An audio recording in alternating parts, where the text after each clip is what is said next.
Of course, that would get announced while I'm up in the air. Crew 2 has had some post-launch details detailing pretty much everything when it comes to free updates and when it comes to paid updates. And we'll talk a little bit about that because apparently everything is pretty much free. Now normally with games we'll have the free updates. With Need for Speed, with the Crew 1, with pretty much any game you have the updates where it adds content, and this has been a normal for racing games for a while, which is fantastic. And then there's the paid content, which is like cars. So most of us thought, as normal, the season pass, we buy the season pass and we get the cars as normal. Like we would unlock the cars through having the season pass. Well, turns out that no, you don't actually need the season pass to get the cars. It's free. They gave us a nice look at this kind of roadmap looking thing, and it's perfect. It tells us everything that we needed to know.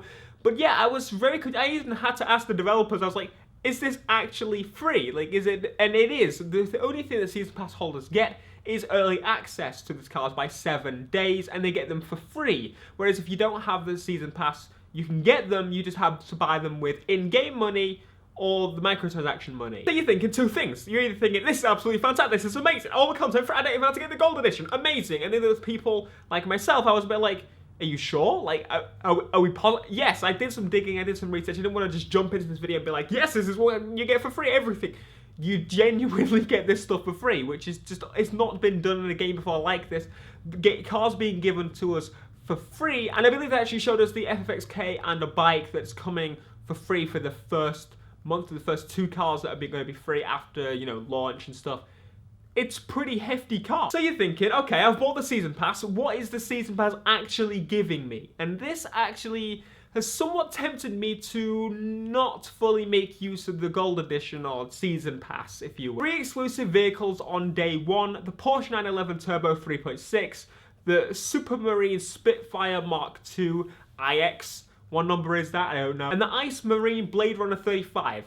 All sound pretty interesting, and I definitely want to make use of those, but honestly, when it comes to actually the season pass in general, what it includes and stuff, that's about where my extent of what I want goes. 7 days early access to the monthly added vehicles, totaling 22 vehicles. Okay, granted, that's a nice feature. I would like early access to the car. I'm the type of person that prefers when you buy a DLC card that you buy it in game too. That's just my preference. You don't have to agree with me. I've had this debate a million times, but I personally prefer that method, and I wish that was the case. But part of me would like the 7 days early, but I have to buy them.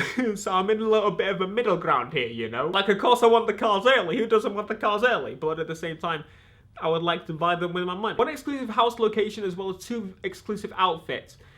Interesting. Exclusive house location. I guess that's just a way of them adding another thing for us to get. It doesn't really take anything away from people. It makes things a little bit, I don't know, snappy, or if, I don't know it particularly exactly, like, is the house exactly the same? All the houses that we've seen around the map are generally the same. If this is a slightly different house, that's super cool. Gives us something extra for the season pass, because season pass, I haven't looked at the price particularly, but I think the season pass is priced around the normal price of what a season pass would cost.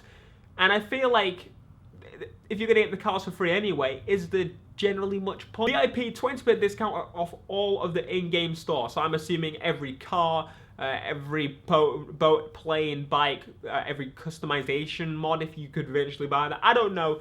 Anything you could buy in the game, I imagine gives you a 20% discount, which again is pretty cool if you like that. Personally, again, I would much prefer not to have the discount because I already found it easy as it was. So this makes me go, am I going to make use of my gold pass? Because if my season pass, it's weird that I'm calling it a season pass when it's not really a season pass. I'm just getting things early. It's an early unlock pack. It's pretty much like the VIP. I think that's probably what it is called. Maybe it is called that. The VIP pass is what you got on Forza, which would give you early, you know, a couple of cars early. It would give you, you know, a custom emblem, something useless like that. Not kind of taking away things too much from people, but also giving them an XP boost. And so, some things I agree with, some things I didn't, but that's what seems to be what they're doing.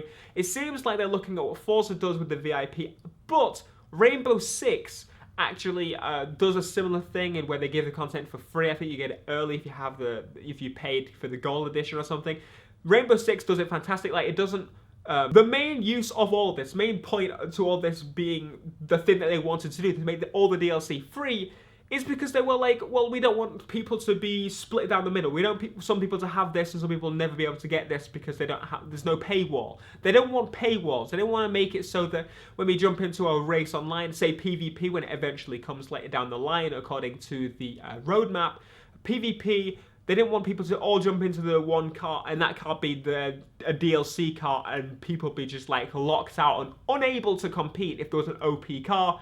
They want everybody to be able to use that car, which absolutely great. I mean, it's fantastic that they're doing this, but it means it just confuses me for the value of the VIP/season gold edition of the game, other than it being early and you getting a discount in game if you really want that. But particularly, it's not difficult to get money in this game. As I said in the beta, we got up to about 20-something thousand a race later in the beta, but as it comes to when the actual game comes out, we'll be earning at least double some of the later races, sure. The first live update is Gator Rush. I wanted to mention this very quickly because they mentioned in the video that the hovercraft is going to be the discipline of this. So a new discipline is going to be a thing, which is awesome. This discipline is hovercrafting, which definitely deserves its own discipline. It's fantastic. There's the one hovercraft in the game, and this is where it gets a little bit different because in the trailer they show a different hovercraft that's not available currently. So that is what they're talking about. Some people were getting confused about that. The hovercraft's already in the game, isn't it? Has it been removed? No,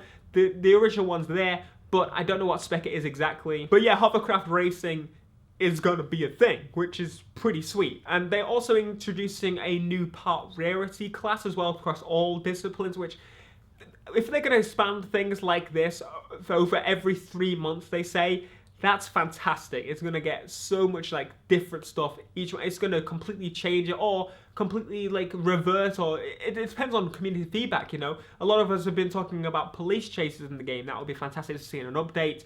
PvP anyway has been pushed to the end of this year, which is winter this year. So late end of the year update. And I personally don't really care. PvP doesn't really bother me. I know to some people it does. I don't think The Crew is a PvP game. I mean, it can be. Don't take me wrong. It can be whatever you want it to be. But for me, The Crew is about exploration, upgrading your cars, and like grinding out your cars. Those are the two pillars, which is why I made the video saying I was a little bit worried. But I think I have, I spoke to some of the developers, and I think that I have a general idea of how that's going to work.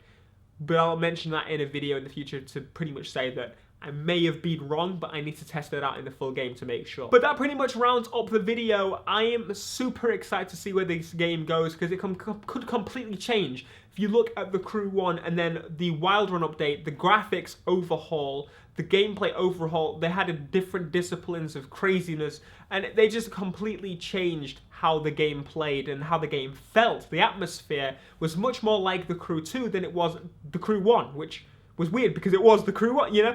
They changed a lot, and I'm interested to see where the game goes. But heck, we haven't even got the game out yet, so please hurry up and launch the game. I'm excited. You're excited. I know you're excited. I can tell by the watching on that video, clicking on that video. But for those that are curious as to what's going on, why my location is a little bit different, I'm currently in LA. If I can open, there we go.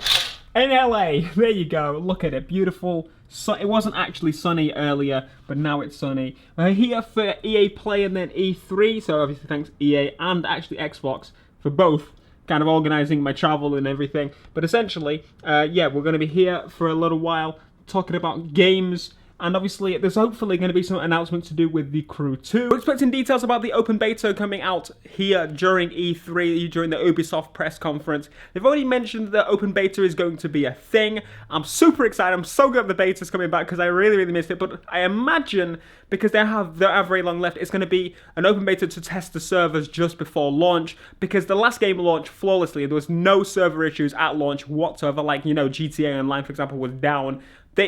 Smoothest always online launch ever. And I imagine that's what they're doing again, to get some idea of numbers that are going to be joining on the servers, to get the servers padded up ready for the amount of people that are going to jump in. But if you're still on the fence, it's also worked as a demo. Let's face it, in this day and age, betas are pretty much demos for the most part. So you're going to be playing pretty much the full game up until a certain point. There's like a level cap if you hadn't actually already played the beta or the original beta.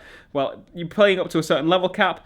You can get an idea of the game. You can buy any car, all that kind of stuff. But if there's any more announcements during E3, you already know that you're in the right place to hear about them. The Black Panther channel. Hit the subscribe. Hit that bell. I think that's the first time I've ever said hit the bell, because I don't know, like, if you really want to hit that, you would have hit the bell already. You already know. But just going out of topic for a little bit, I am actually going to be in LA for the whole duration, well, not the whole duration, but the majority of the press conferences. I'm going to be out here, hopefully going to be playing a bunch of games. There aren't that many racing games really here at the show. From what I know, the Crew 2 is here, and I think there's probably a Forza game, let's face it. And other than that, I doubt there's really going to be that much else. But if there is, you're in the right place.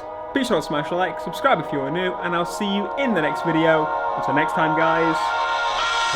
Bye.